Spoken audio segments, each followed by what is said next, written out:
You know, I thought the first half was a typical opening game, first half for both teams, trying to find yourself offensively. I was, you know, I can't speak for them, but I think our defensively I was really, really pleased.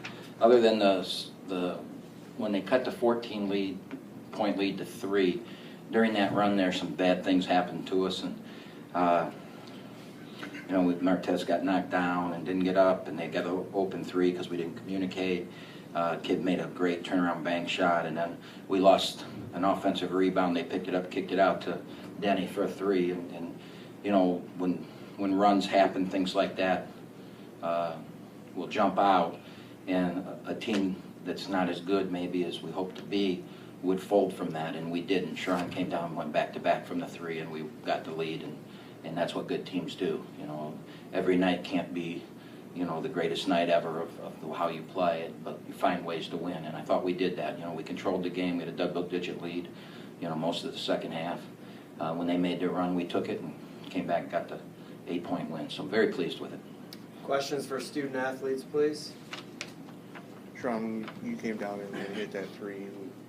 Just describe what that momentum swing, I guess, was like. As Coach said, they cut it all the way from 14 down to 3, and you kind of feel them picking up momentum. Well, I knew we needed a bucket. We haven't scored in a while, so you know I just took the shot with confidence. You know, we work on things like this every day. Work on late game situations. So I just stepped up as a senior and just knocked the shot down.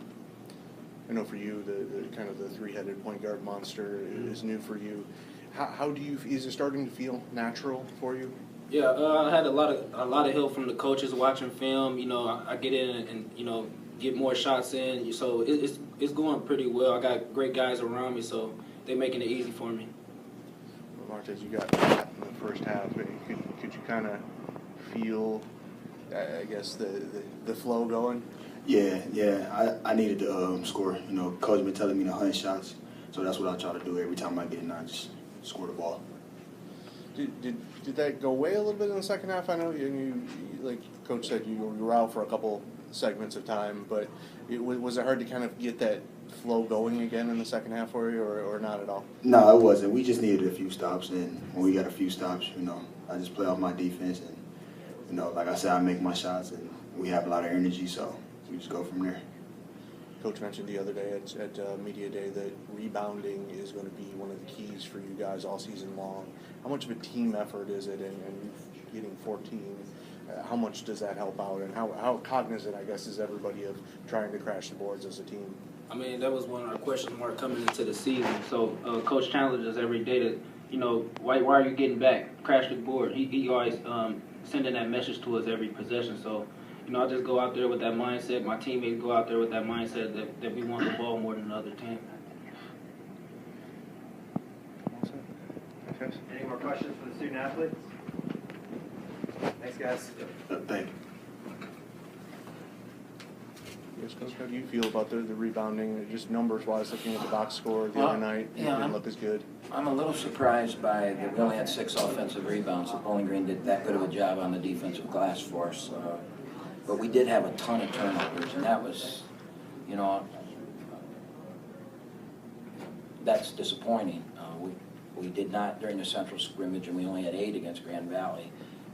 But many of the turnovers were offensive fouls. I mean, probably 5 to 6 of them were offensive fouls. So I think that kept the flow of the game from us. We're a team that likes to score and push and score. We still got 78, considering it was but one of the things we can really do is shoot the ball, and I think you saw that in the second half. That's, you know, to shoot 32% in a half isn't going to happen.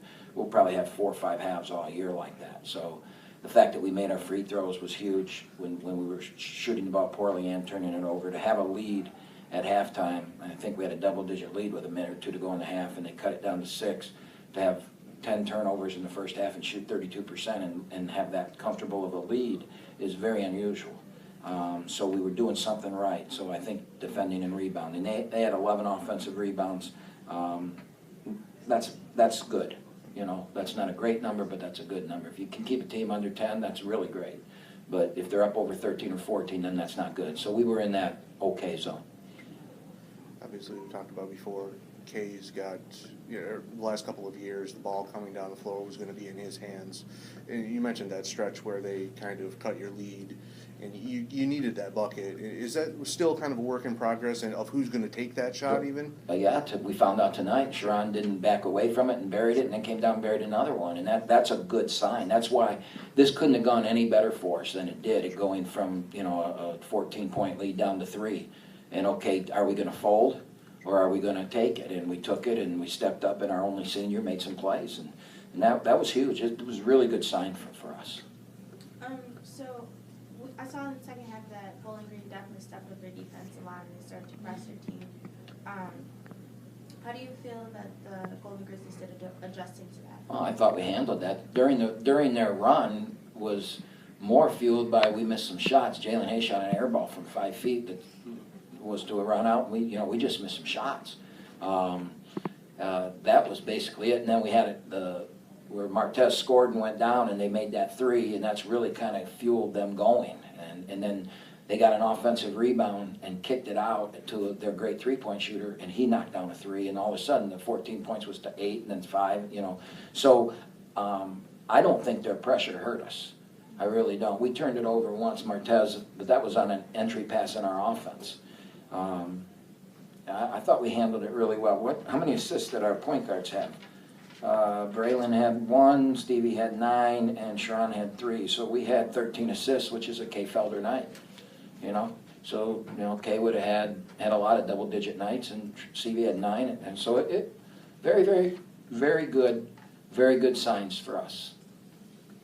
You mentioned at Media Day, Jalen kind of bulking up over the last couple of years means he's probably not going to get pushed around. It seemed like that stretch where he had the run of buckets early in the second half was exactly what you were talking about. He was able to kind of muscle through some of that contact. And you going to see more of that this year from him? If he can stay out of foul trouble.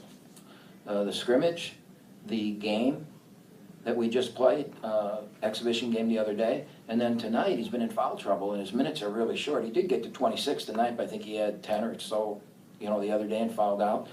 We finally got him in the second half with only 2 fouls, and we sat him a lot in the first half to get there, but he dominated about a 5 or 6 minute stretch, and then bang, bang, 3-4.